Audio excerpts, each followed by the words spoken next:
کیا fake news کے لیے سوشل میڈیا یا کمپنیوں سے رجوع کرنا بہتر ہے؟ اس بات میں کوئی شک نہیں کہ سوشل میڈیا پر غلط خبروں اور نفرت انگیز معلومات کا پھیلاؤ ایک بڑا مسئلہ بنتا جا رہا ہے، اور دنیا بھر کی حکومتیں، انسانی اور ڈیجیٹل حقوق کی تنظیمیں، سوشل میڈیا کمپنیوں اور ماہرین اس مسئلے کے حل کے لیے کوشاں ہیں۔ کیا غلط خبر کا تعین کرنے والے کے لیے غیر جانبدار ہونا ضروری ہے؟ وزارت اطلاعات پاکستان کی جانب سے ٹویٹر پر غلط خبروں کو فیک چیک کرنے کے لیے فیک نیوز بسٹر نامی ایک اکاؤنٹ بنایا گیا ہے۔ تاہم بہت سے صحافیوں کا الزام ہے کہ یہ اکاؤنٹ صرف حکومت پر تنقید کرنے والے صحافیوں کے مواد کو غلط قرار دیتا ہے، اور اس بات کی وضاحت بھی نہیں دی جاتی کہ کوئی خبر غلط کیوں ہے، جو کہ فیکٹ چیکنگ کے اصولوں کے خلاف ہے۔ صحافیوں کی جانب سے یہ بھی الزام عائد کیا گیا ہے کہ حکومتی عہدیدار بغیر وضاحت کے ان کی خبر یا مواد کو غلط قرار دیتے ہیں، جس سے سوشل میڈیا پر ان صحافیوں کو شدید تنقید کا نشانہ بنایا جاتا ہے اور ان کے خلاف آن لائن مہم چلائی جاتی ہے۔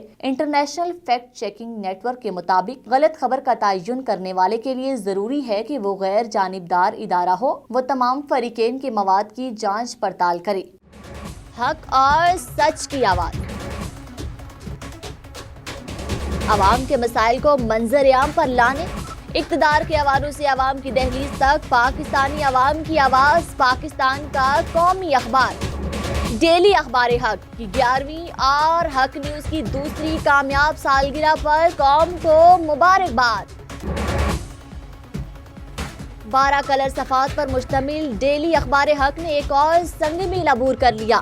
عوامی اور قومی ایشوز، ملکی مسائل، عالمی منظرنامے، عوامی مسائل پر بے لاگ تبصروں اور مسائل کو اجاگر کرنے میں سب سے آگے رہنے والے قومی اخبارات میں ڈیلی اخبار حق نے نمایاں کردار ادا کیا۔